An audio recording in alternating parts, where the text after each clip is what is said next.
चलो बड़े, आज अपन लोग देखते हैं यूक्लिड विभाजन प्रमेय।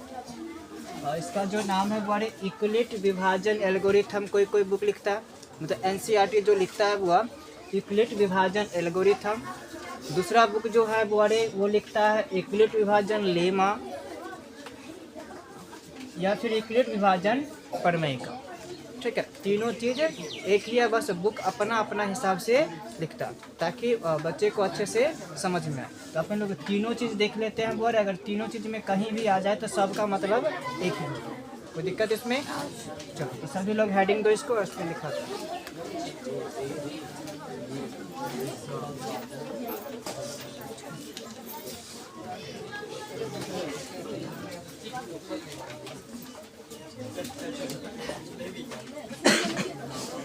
हेडिंग दे दिया सब, दो जल्दी से।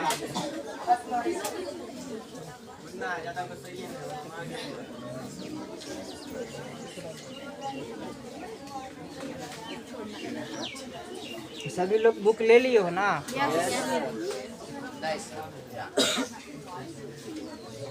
एक दो दिन चलेगा इसका यूक्लिड विभाजन प्रमेय का थ्योरी, इसके बाद अपना एक्सरसाइज स्टार्ट हो जाएगा।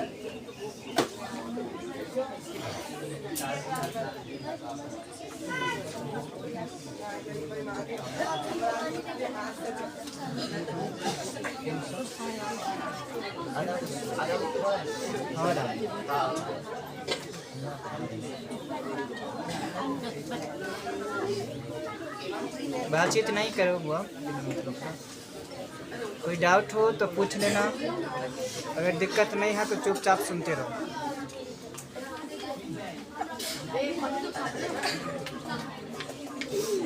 चलो बारे, सबसे पहले अपन लोग देखेंगे अलजेब्रा। इस जो आता है बीज गणित के अंतर्गत आता है, अलजेब्रा आया कहाँ से था, ठीक है ना? तो वह देखते हैं, एक फारसी गणितज्ञ था, उसका नाम था वो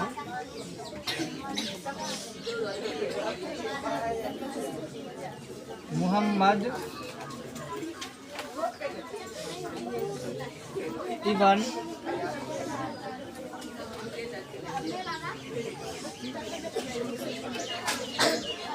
मूसा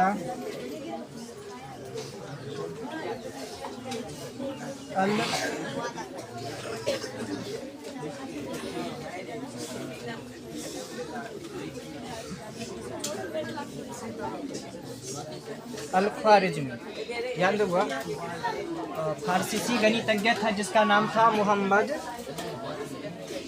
इब्न मूसा अल ख्वारिज़मी नाम है इसका। अरे इस समय अजब ढंग का नाम ही होता है, ठीक है। और इसी के इन्हीं ने एक क्या बुक लिखा था जिसका नाम था वो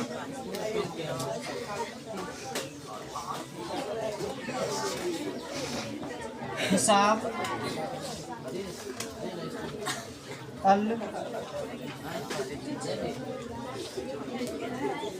ज़बर व अल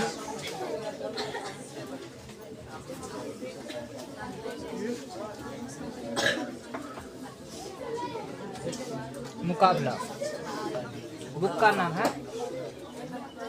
इन्होंने एक बुक लिखा था, मतलब एक पुस्तक लिखा था जिसका नाम क्या है वो हिसाब अल जवाल व अल मुकाबला। इसी से एक मतलब एक टॉपिक इसी में इन्होंने लिखा था जिसका नाम था अलजेब्रा, ठीक है, मतलब बीजगणित, ठीक है। और वहीं से ये बन के आया था जिसको बारे लिखा कौन था, अल ख्वारिज़मी लिया गया, ठीक है ना। अल ख्वारिज़मी में फिर क्या अल ख्वारिज़मी लिया गया, इसीलिए इसको बार यूक्लिड विभाजन एल्गोरिथम लिखते हैं। उसका ओरिजिनल नाम क्या हो जाता है बोले, अल ख्वारिज़मी। अब फ्रांस में बार इसको अल ख्वारिज़मी पढ़ा जाएगा, ठीक है। और अपन लोग जब अपने देश में पढ़ते हैं तो इसका नाम एल्गोरिथम हो जाता है। क्या हो जाता है, एल्गोरिथम। तो इन्होंने अपना बुक कौन सा बुक में लिखा था वो मुकाबला। इसमें अलजेब्रा के बारे में बताए थे और उसी से एक प्रमेय लिया गया जिसका नाम रखा गया यूक्लिड विभाजन एल्गोरिथम। कोई बुक लिखता है यूक्लिड विभाजन लेमा, कोई दूसरा बुक लिखता है यूक्लिड विभाजन प्रमेय का। कोई दिक्कत? इनका जो जन्म हुआ था वो 780 में जन्म हुआ था और 850 में इनका मृत्यु हो गया था। 780 में जन्म हुआ था और 850 में इनका मृत्यु हो गया। ईस्वी में, ईसा पूर्व नहीं, ईस्वी में जन्म हुआ था। ठीक है,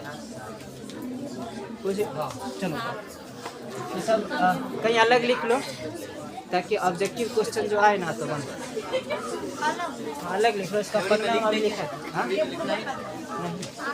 अलग है, कॉपी के ऊपर में लिखना, कॉपी के ऊपर में, कॉपी के ऊपर में लिखो, जगह तो होगा है ना।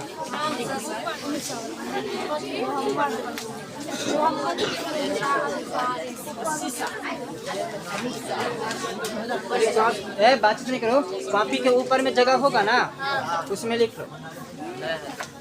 नहीं कैसे यार, ऊपर में जगह, ऊपर में खाली तो रहता है। तुमको याद रहना चाहिए, तुम कहीं लिखो उससे हमको कोई मतलब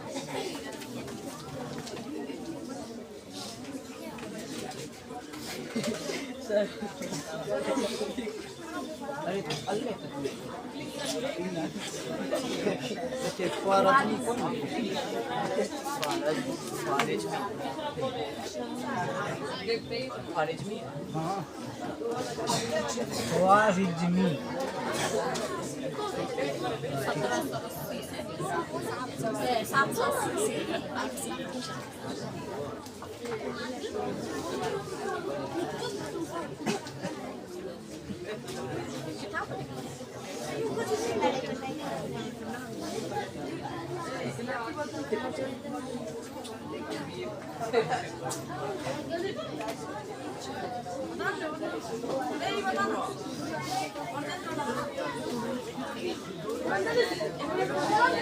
लिख लिया सभी? हाँ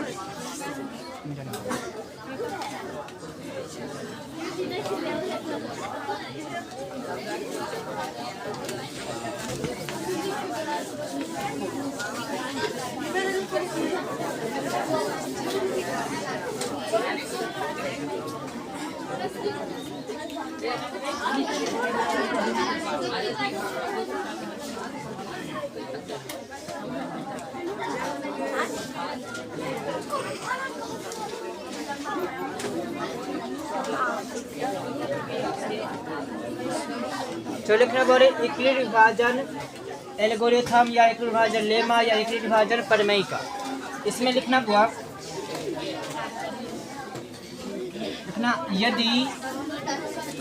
यदि ए और बी स्मॉल ए स्मॉल बी, यदि ए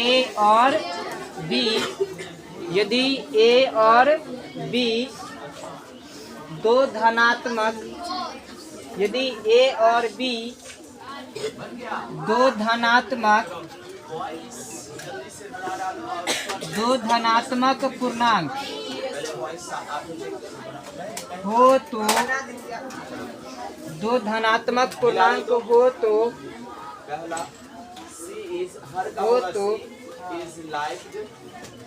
इसमें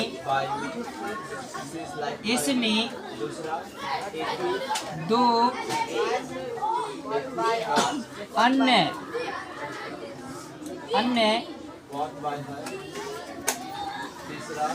अन्य धनात्मक पूर्णांक, इसमें दो अन्य धनात्मक पूर्णांक P और दो धनात्मक पूर्णांक Q और R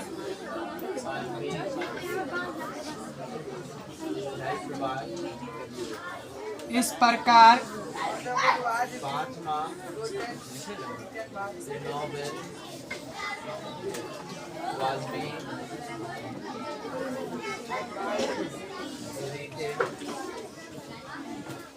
इस प्रकार स्थित हो कि A बराबर B Q plus R, A बराबर बी क्यू प्लस आर हो, जहाँ R greater than equal to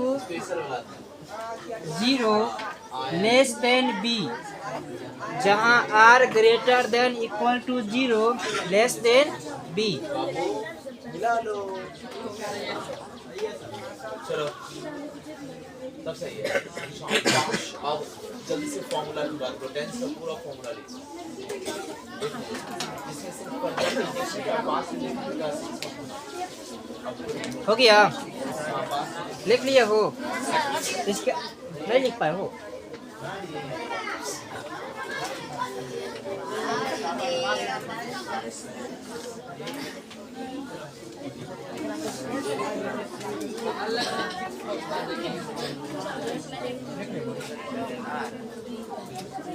जो जहां पर है उसको छोड़ दो, नया लाइन में लिखना अर्थात।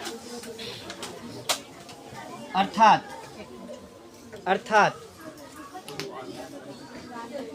अर्थात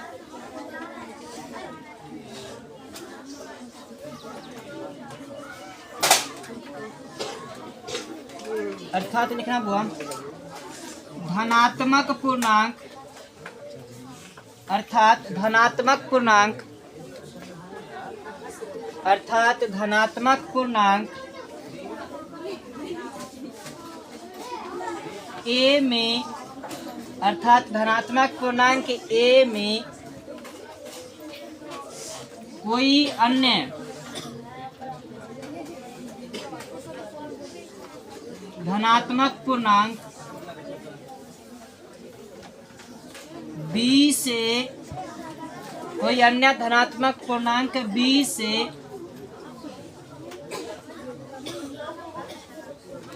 विभाजित करने पर, विभाजित करने पर भागफल Q तथा शेषफल R प्राप्त होता है।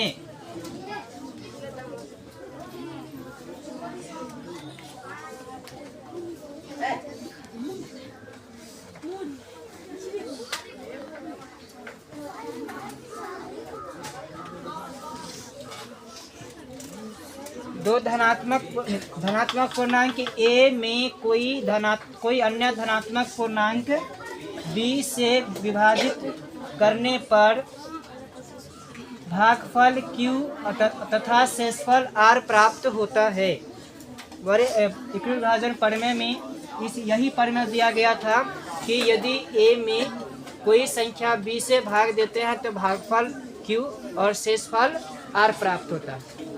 लिख लिया सभी इसको। अपन लोग देखते हैं और इसका एग्जाम्पल से समझते, समझ में कुछ नहीं आया होगा तो लोग को, सिर्फ मतलब परिभाषा तौर पर देखा अभी, जैसे एग्जाम्पल समझते हैं तो अपने समझ में आ गया कि लिखा गया क्या।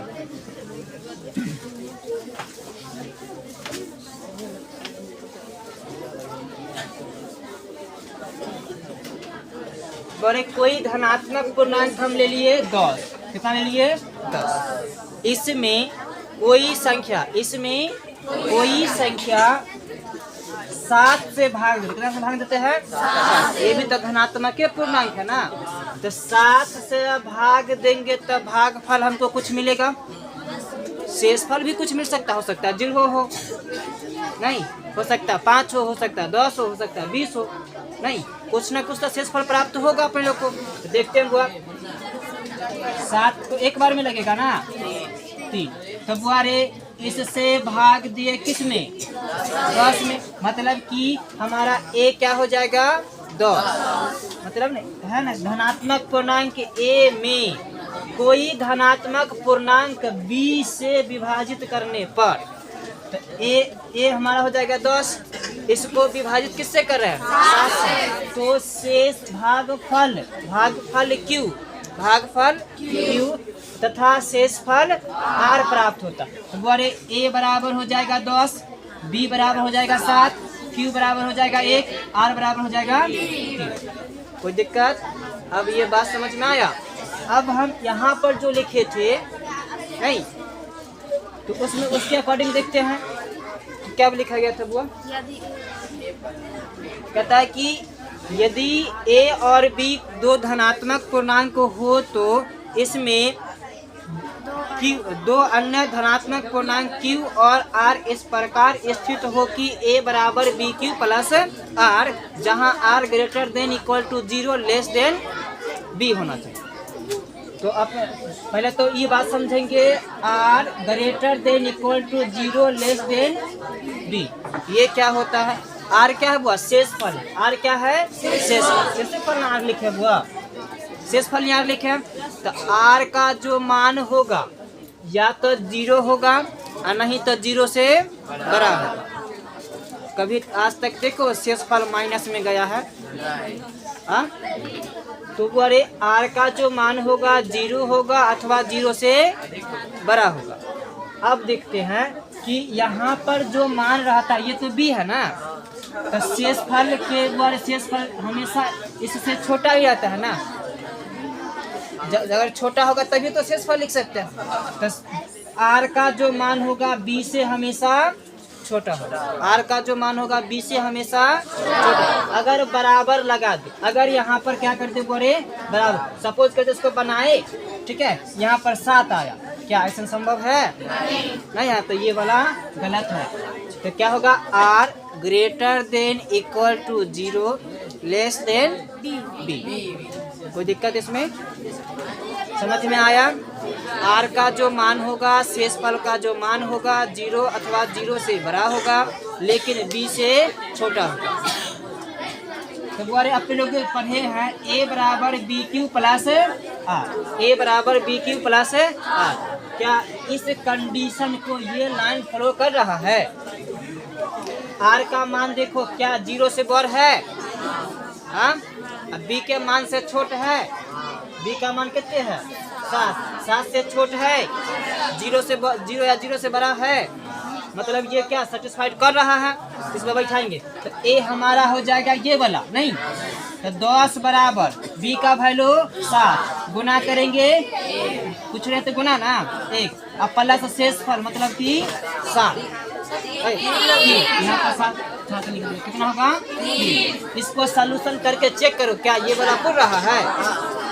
हाँ, तो इक्विवेलेंट जो बोला हुआ कि a और b कोई धनात्मक पूर्णांक हो, उसमें q और r इस प्रकार स्थित हो कि a बराबर बी क्यू प्लस r, जहाँ r greater than equal to 0 less than b।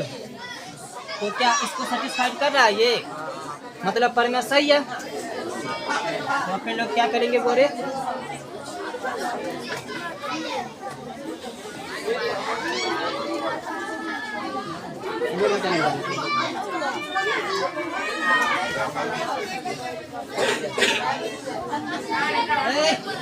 कितना कोई बोल कर रहे थे?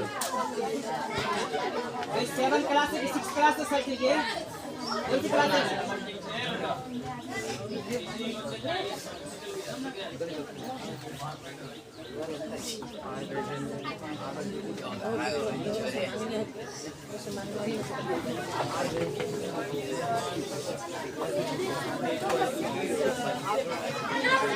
चलो बात देखते हैं। अब इसको बारे अपने लोग बचपन से कैसे जोड़े, तो लोग को होमवर्क दिए थे उसके अकॉर्डिंग कैसे जोड़े? नहीं तो भाज्य बराबर भाजक गुना भागफल शेष, ठीक, भाज्य बराबर भाजक गुना भागफल प्लस शेष। इसी के अकॉर्डिंग बनाते हैं अपने लोग। नहीं, जैसे कि अपने लोग कल का परसों का जो वर्क था वो उसमें कुछ ऐसा था कि 140 और 240, 140 और 240 का मौसा ज्ञात करें। क्या ज्ञात करें? मौसा, मतलब HCF ज्ञात करें, राइट। HCF ज्ञात करें, उसमें क्या किए थे कि छोटका संख्या में छोटका संख्या से बड़का संख्या में भाग दिए थे। नहीं तो भाग देंगे तो कितना बार में लगेगा? एक बार में 140, इसको घटाएंगे तो 100, फिर ऐसे कर लिए थे 140, एक बार में 100, फिर बुआरे 40, फिर ऐसे कर लिए, 2 बार में 80, फिर बुआ 2,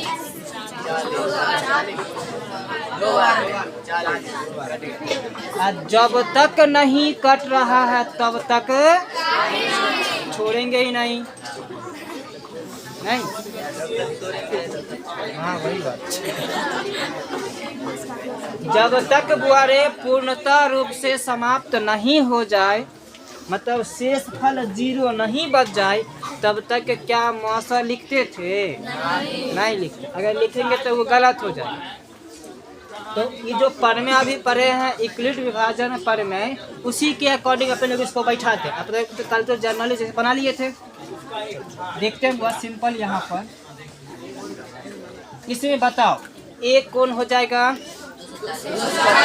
हमेशा याद रखना कि जो बड़ा संख्या रहे वह वैल्यू होगा ए का, जो छोटा संख्या रहे वह वैल्यू होगा बी का। क्योंकि 140 लेस देन 240, ये बात दर्शाना होगा। हर साल हम समझाते रह जाते हैं, एक्सरसाइज खत्म हो जाती है, जब लास्ट में हम एग्जाम लेते हैं तो ये सब स्टेपे गायब रहता। ठीक है, इस बार गायब हुआ तो तुम लोग को गायब करेंगे।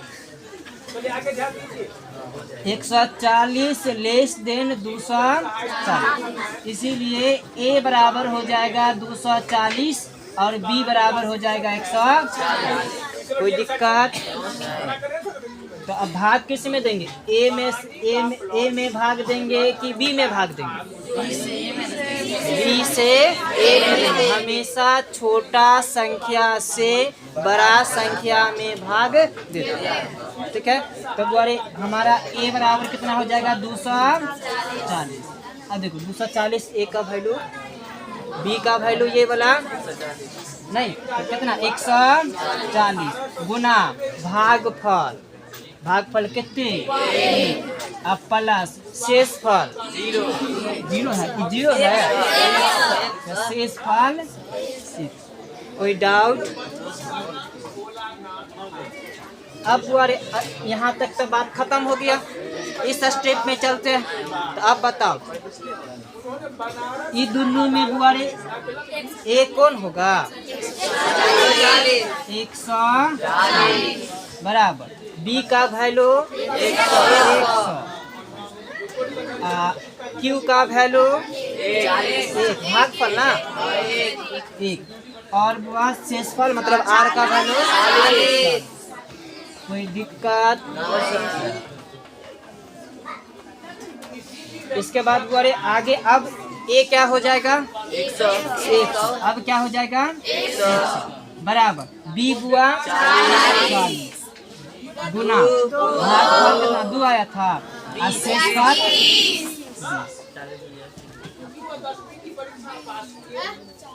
अब हुआ कितना होगा? ए का वैल्यू 40 बराबर बी का वैल्यू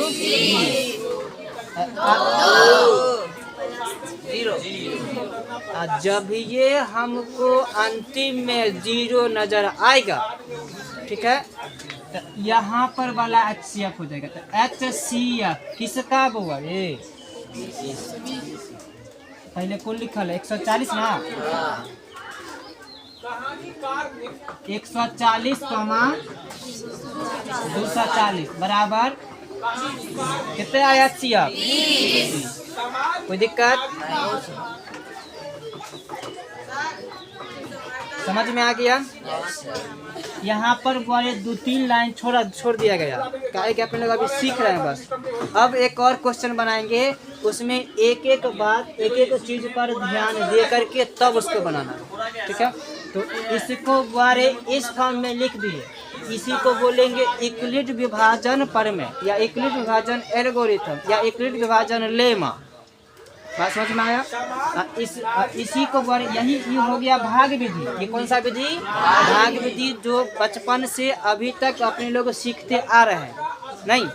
अब अपन लोग को सीखना है यूक्लिड विभाजन विधि से या यूक्लिड विभाजन प्रमेयिका से या यूक्लिड विभाजन लेमा से HCF दो या दो से अधिक संख्या का कैसे निकालते हैं। अभी तो अपन लोग मात्र 2 संख्या का देखें, 3 संख्या का भी निकाल सकते हैं, 4 संख्या का भी निकाल सकते हैं। ठीक है, तो सबसे पहले तो एग्जाम्पल के तौर पर इसको लिख लो। अभी इनने वाला ये तो अपन लोग समझे हुए है ना। ये सब कैसे लिखा था ये समझ में आया सभी को। चलो ठीक है, लिख लो। तो ये वाला, सिर्फ ये वाला। एक काम करना, एक काम मतलब A बराबर BQ प्लस R, ये याद नहीं रहेगा हमेशा। ठीक है, कभी कभी कंफ्यूज हो जाएगा कि A क्या होगा, B क्या होगा, R क्या होगा, Q क्या होगा। नहीं, तो ऊपर एक कॉपी के ऊपर में इस लाइन को लिख लो, इंडिकेट कर लो। ठीक है,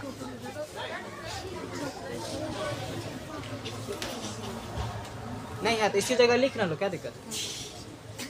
बस इंडिकेट रखना कि विभाज्य होता है, भाजक होता है, भागफल होता है और शेषफल होता है।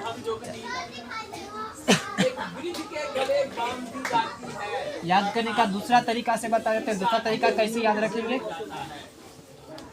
हम लिख देते हैं बोरे भाज्य इन्ने वाला भागफल, इधर वाला भाजक और यहाँ पर शेषफल हो गया। दूसरा तरीका ये हो जाएगा A, ये हो जाएगा B, ये हो जाएगा Q और इधर वाला बोरे। अब आसान हो जाएगा ना। ये वाला लिख लो, तो अब एग्जाम्पल लिख लेना, भटेरे है। और देखिए दहेज की निर्मम प्रथा में बाद में अपने सौतेले बेटे की पत्नी बनने का दुर्भाग्य स्वीकार करती है। यह नारी की नियत है। लेखक लिखते हैं कि यह नारी की नियत, नारी को, महिला को, लड़कियां को अभी भी हमारे समाज में जो प्रथा है, इस प्रथा के कारण परिवार में लोग समझता है कि बेटी जान जाता है कि गर्भ में अगर लड़की है, बेटी है, उसकी हत्या करवा दी जाती है। बहुत प्रकार में नहीं, लेकिन ये बोरे कंप्लीट सोल्यूशन नहीं हुआ अभी तक। कंप्लीट सोल्यूशन होने में थोड़ा और इसमें क्या क्या तेल मसाला लगाना पड़ेगा। लड़के रहेगा तो बहू का, लड़की नहीं तो बहू रही मिलने वाली है। इसलिए लड़की जो है वो लक्ष्मी है। लिख लिए हो? ध्यान देना। नहीं, इसमें पूजन सहाय जी के कहानी का प्लॉट माने कहानी का एक भाग, एक टुकड़ा, एक हिस्सा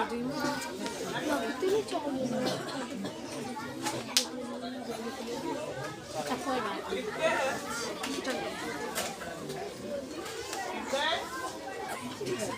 कहानी लेखक नहीं हूँ, माने कहानीकार नहीं हूँ, लेखक नहीं हूँ।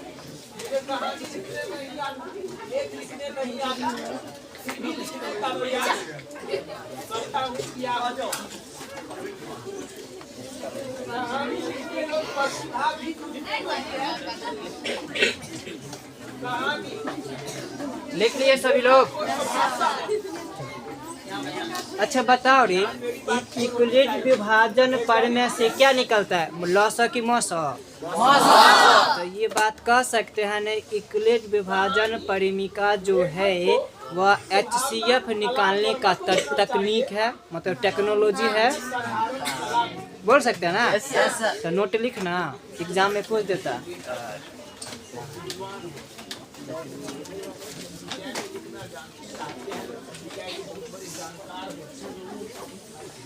लिखना बार इक्विलेट विभाजन एल्गोरिथम, इक्विलेट विभाजन एल्गोरिथम, ऊपर में लिखा है इक्विलेट विभाजन एल्गोरिथम।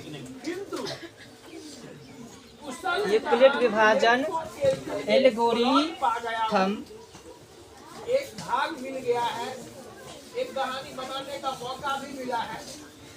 यूक्लिड विभाजन एल्गोरिथम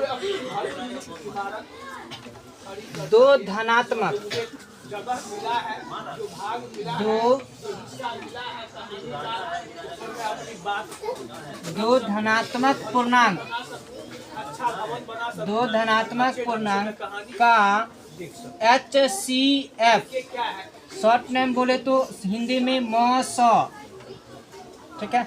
इसका पूरा नाम हो जाएगा बड़े हाईएस्ट कॉमन फैक्टर, मतलब बड़ी से बड़ी संख्याओं का कॉमन लीजिए और उसको आपस में गुना कर दीजिए, ठीक है।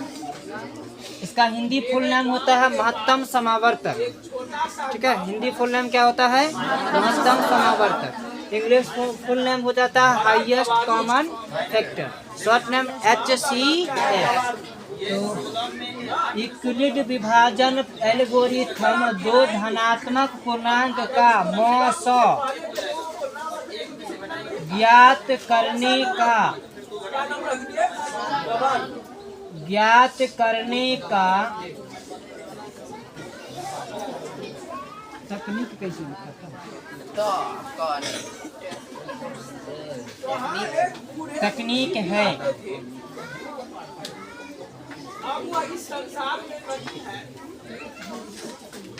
उनका नाम भी विविध था। ठीक है। यूक्लिड विभाजन परिमेय से क्या निकलता है? बड़े HCF निकलता है। क्या निकलता है? HCF। एग्जाम में क्वेश्चन पूछ देता है, या हम टेस्ट लेंगे तो टेस्ट में क्वेश्चन रहेगा, या फिर टेस्ट सीरीज स्टार्ट होगा उसमें क्वेश्चन रहेगा। मतलब एग्जाम क्या कहते हैं, सेटअप एग्जाम जो होता है उसमें क्वेश्चन रहेगा, मतलब कहीं ना कहीं क्वेश्चन मिलना है ये, ठीक है। कि यूक्लिड विभाजन एल्गोरिथम दो धनात्मक पूर्णांक का HCF ज्ञात करने का तकनीक है। तो कैसा रहेगा क्वेश्चन ये कि यूक्लिड विभाजन एल्गोरिथम दो धनात्मक पूर्णांकों का क्या ज्ञात करने का तकनीक है। ऑप्शन में रहेगा HCF, LCM, HCF और LCM दोनों, इनमें से कोई नहीं। इसका आंसर क्या हो जाएगा? HCF। कोई डाउट?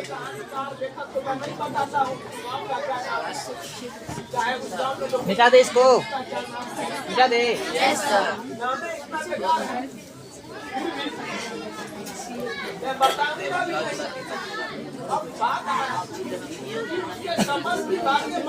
चलो बड़े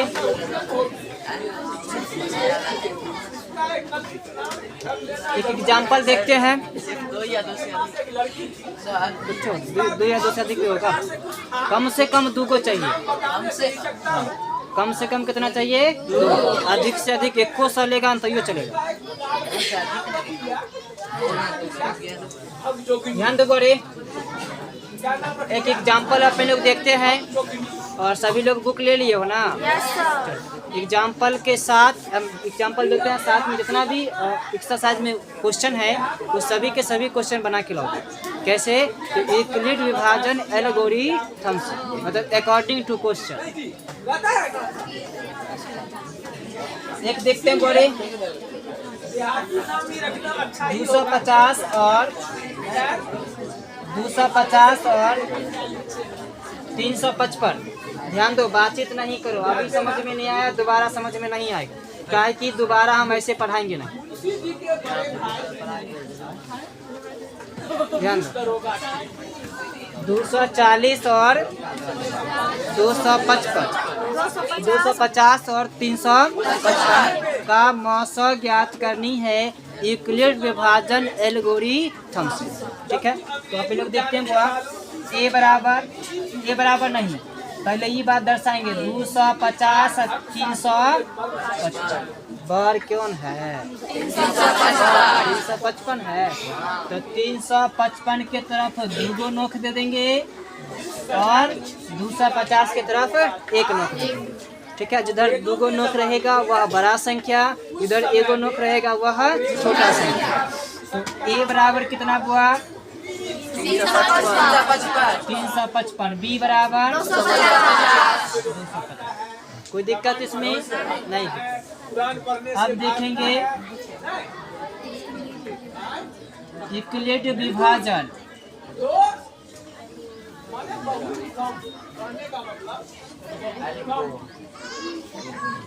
इसीलिए ऊर्जा होगी।